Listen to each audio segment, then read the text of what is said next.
आप देख रहे हो कश्मीर क्राउन और मेरे साथ बातचीत करने के लिए मौजूद है वादी कश्मीर के कांग्रेस पार्टी का सबसे बड़ा चेहरा, जी हाँ, गुलाम मोहम्मद मीर साहब। मीर साहब, सबसे पहले आपको कश्मीर क्राउन में खैर मकदम। बहुत बहुत शुक्रिया। मीर साहब, आपसे जानना चाहेंगे, इलेक्शन कमीशन ऑफ इंडिया ने इलेक्शंस की तैयारी शुरू की है। इस साल के आखिर पर या अगले साल के आगाज़ में इलेक्शंस होने वाले हैं। आपसे जानना चाहिए, जो कांग्रेस के खीमों में दरारें पैदा हुई आज से पहले 5-6 महीने, उससे मनफी असरात पड़ेंगे हर एक कॉन्स्टिट्यूंसी पे। क्या आपको लग रहा है आपकी डोरो कॉन्स्टिट्यूंसी, जहाँ से आप बहुत बार फातह बंद कर निकले, यहाँ पर भी मनफी असरात पड़ेंगे? नहीं, एक तो सबसे पहले जो इलेक्शन और democratic process step by step आगे बढ़ रहा है और इसमें तमाम जम्मू कश्मीर वासियों का ये इच्छा भी थी, जज्बा भी था कि जिस हालात में जम्मू कश्मीर को छोड़ा, इससे निकालने के लिए एक जमहूरी अमल का होना ज़रूरी है, एक पॉपुलर सरकार का होना जम्मू कश्मीर में ज़रूरी है, जम्मू कश्मीर की भलाई के लिए। और 4 ऑफिसर और एक लेफ्टिनेंट गवर्नर इतने बड़े समाज को, इतने बड़े इश्यूज़ को चला नहीं सकता है। तो उस लिहाज से जो स्टेप्स आगे बढ़ रहे हैं, चाहे इलेक्शन कमीशन ने पोलिंग बूथ्स को रीऑर्गेनाइज करने की बात रखी या इलेक्टोरल रोल को तैयार करने की बात जो लोगों के सामने आ रही है, तो लोग भी काफ़ी उम्मीद रखे हुए हैं कि जल्द अज जल्द चुनाव हो जाए। वो अब इलेक्शन कमीशन पर है, डेट्स क्या वो डिसाइड करेंगे, जैसे आपने बताया। मगर जितना जल्द चुनाव हो, पॉपुलर सरकार हो, उतना शायद जम्मू कश्मीर की सेहत के लिए और भारत की सेहत के लिए वो ज़्यादा ज़रूरी है। रही बात, आपने दूसरी बात कही कि कांग्रेस के हलकों में खलफशारी है या कोई डिफरेंस ऑफ ओपिनियन है। मुझे लगता है कि कांग्रेस एक समंदर है। यही एक पार्टी है जिसमें लोगों को अपनी डिफरेंट ओपिनियन रखने का एक प्लेटफार्म मिलता है। दूसरे पार्टियों में इस तरह का नहीं होता है। वहाँ डिक्टेटरशिप होती है, या रीजनल पार्टीज़ होती है, ख़ानदान रन होती है, या नेशनल पार्टी भी है, वहाँ गला घोंटा जाता है। वहाँ जो हाकिम ने कह दिया उसको फॉलो करो। मगर कांग्रेस पिछले 135-36 साल से जब से बनी है, इसमें वाइड रेंज डिस्कशंस होते हैं। लीडरों को पूरी लिबर्टी होती है कि वो किसी एक फैसले के मत में आ सकते हैं या कई बार अपनी डिफरेंट राय रख सकते हैं। उसी तरह का आपको जो जम्मू कश्मीर में दिख रहा है, एक दर्जन भर लीडर जो कहीं ना कहीं एब्सेंट महसूस हो रहे हैं एक्टिविटीज़ में। मेरे ख्याल से बहुत पानी बह चुका है।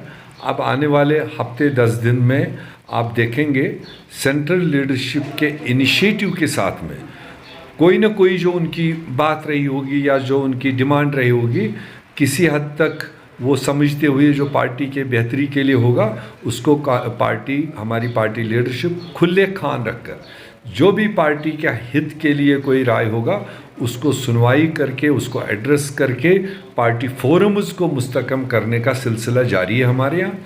और जो आपको थोड़ी बहुत दरारें दिख रही है, मुझे जहाँ तक नज़र आ रहा है, हफ्ते 10 दिन के अंदर आप वो देखेंगे सारे लेफ़्ट राइट एक प्लेटफार्म पर होंगे और आने वाले वक्तों में कांग्रेस मुत्तहिद होकर जम्मू कश्मीर के अवाम की जो दुख दर्द है उसकी नुमाइंदगी करेगी। एक वाज़ेह हमारा मैनिफेस्टो होगा जो हमने ज़मीनी सतह पर लोगों के एहसासात फील किए हैं, उसको हम मैनिफेस्टो के तौर पर रखेंगे। और मुझे उम्मीद है कांग्रेस का मैनिफेस्टो, कांग्रेस की कमिटमेंट हमेशा सर्वप्रथम होती है। जो कांग्रेस कहती है वो करके दिखाती है, आज के हालात में भी।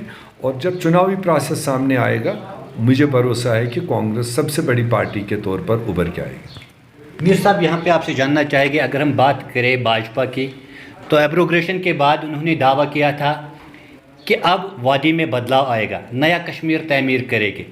लेकिन उसके बाद हमने क्या देखा, मजहबी मुनाफरत फैलाई जाती है।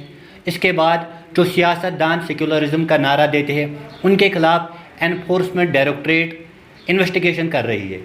हालिया दिनों राहुल गांधी के खिलाफ भी किया गया, आपने दिल्ली में प्रदर्शन किया, क्या कहना चाहोगे इस हवाले से? देखिए, भाजपा के पास तो कुछ देने के लिए है ही नहीं और वो इसी अफरा तफरी का फ़ायदा उठाना चाहते हैं। जो देश में उन्होंने पहले भी, जो उनकी आरएसएस की विंग है, उन्होंने पिछले 20-30 साल से घर घर घुस के लोगों को एजुकेट किया। जो भी उन्होंने डिवाइसिव पॉलिसीज़ इख्तियार की है, एक दूसरे को आपस में लड़ाना, और उसका फ़ायदा उनको फ़िलहाल मिला।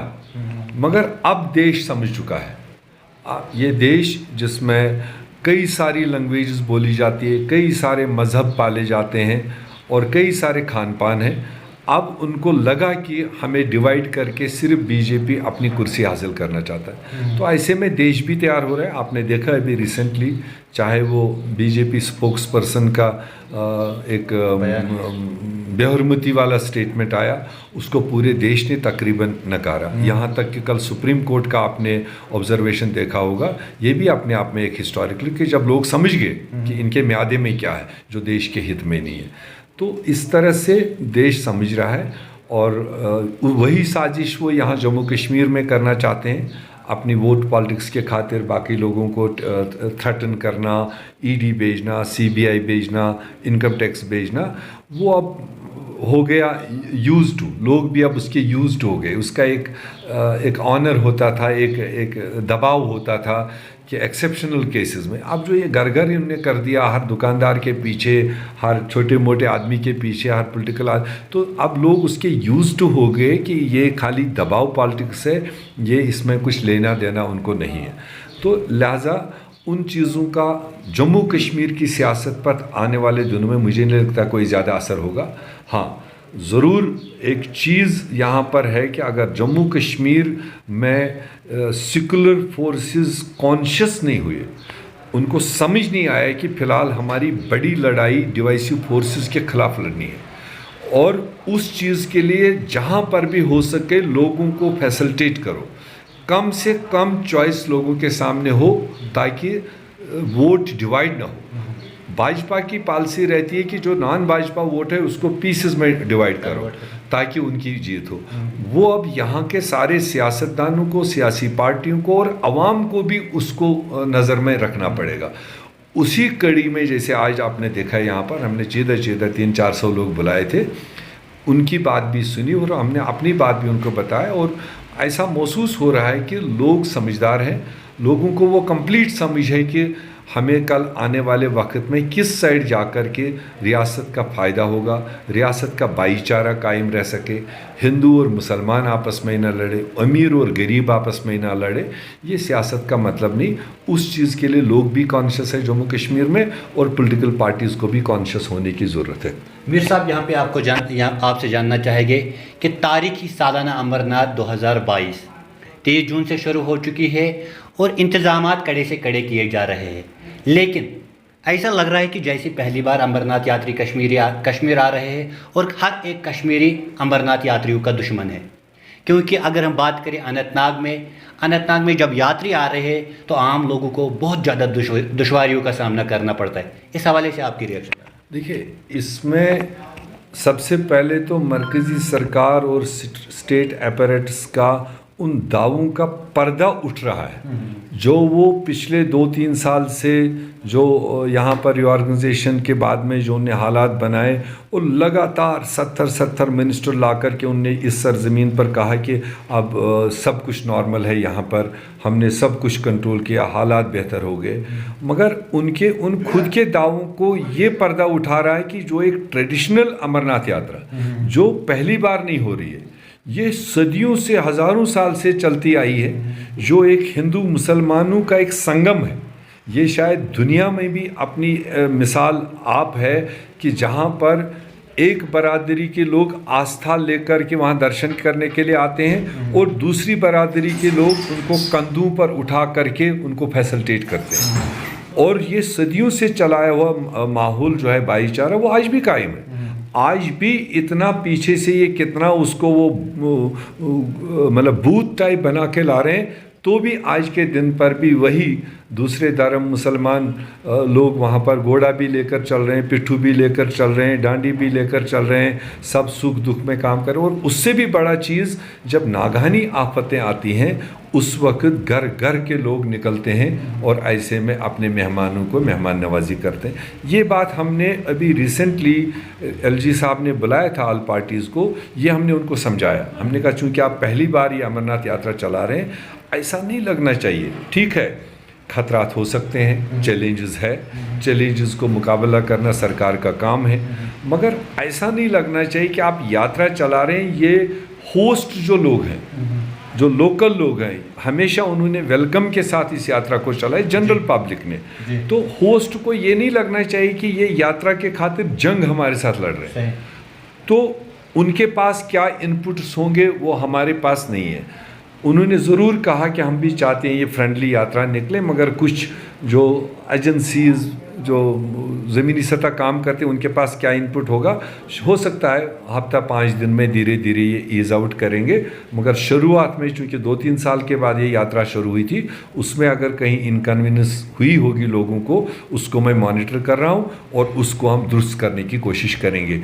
लेट अस होप, उन्होंने कहा हफ्ते 10 दिन में ठीक करेंगे, हम भी उस पर नज़र रखे हुए। मीर साहब, आखिर पर आपसे जानना चाहेंगे कि आने वाले इंतखाबात है, उम्मीद करें कि इंतखाबात हो जाएंगे, वादी की हालत बदल जाए। कांग्रेस पार्टी को आप कहाँ पे देख रहे हो? क्योंकि हालिया दिनों कुछ महीने पहले एक बड़े लीडर मोहम्मद अमीन भट्ट नामी लीडर, कांग्रेस का लीडर है, उसने कहा कि कांग्रेस की साख्त ख़त्म हो चुकी है, कांग्रेस का कोई लीडर नहीं जीतेगा, हत्ता कि मोहम्मद अमीन भट्ट भी नहीं जीतेगा। आप इस बयान को कैसे देख रहे हो? देखिए, उसका व्यक्तिगत बयान हो सकता है, उसने शायद उसकी तरदीद भी की दूसरे दिन, जहाँ तक मुझे नॉलेज है। और मैंने पहले ही सवाल के सामने आपको कह दिया, कांग्रेस एक आइडियोलॉजी पर चलने वाली पार्टी है, वो आइडियोलॉजी से हट के नहीं कभी होती है।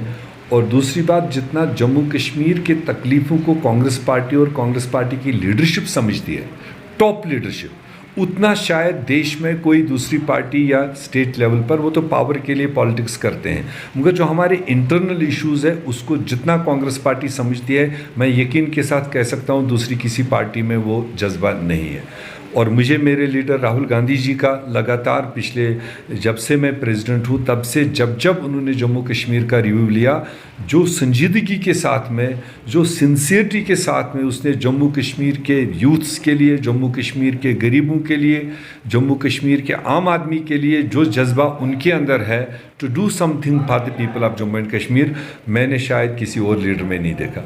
और उसका मैंने ये भी जवाब दिया, जो खलफशारी है जो कुछ लोगों ने पैदा की थी, उसको आने वाले हफ्ते 10 दिन में वो खलफशारी दूर हो जाएगी। उनकी ग्रीवेंसेस किसी हद तक एड्रेस अगर लीडरशिप करती है, और सारे लोग एक प्लेटफार्म पर निकलेंगे। और मेरा दावा है कि Congress single largest party Jammu Kashmir में उभर के आएगी, क्योंकि भाजपा का जो कुछ जो बेस है वो जम्मू के 2-4 ज़िलों में है स्ट्रांगली, जो उनका है। और जो रीजनल पार्टीज़ है उनका भी अपना एक एक खित्ता है, एक एक पार्लियामेंट्री सीट के एरिया में है। और अगर आर पार जम्मू कश्मीर में आप देखेंगे, पूरे जम्मू के 10 ज़िलों में और कश्मीर के 10 ज़िलों में, इसमें आपको आर पार जोड़ने वाली पार्टी, सबको साथ लेने वाली पार्टी, सबके एस्पिरेशंस को रिप्रेजेंट करने वाली पार्टी अगर कोई है तो वो कांग्रेस पार्टी है। तो जब वो महाज लगेगा और कांग्रेस पार्टी उसमें से सबसे बड़ी पार्टी उभर के आएगी, ये मेरा मानना है। शुक्रिया।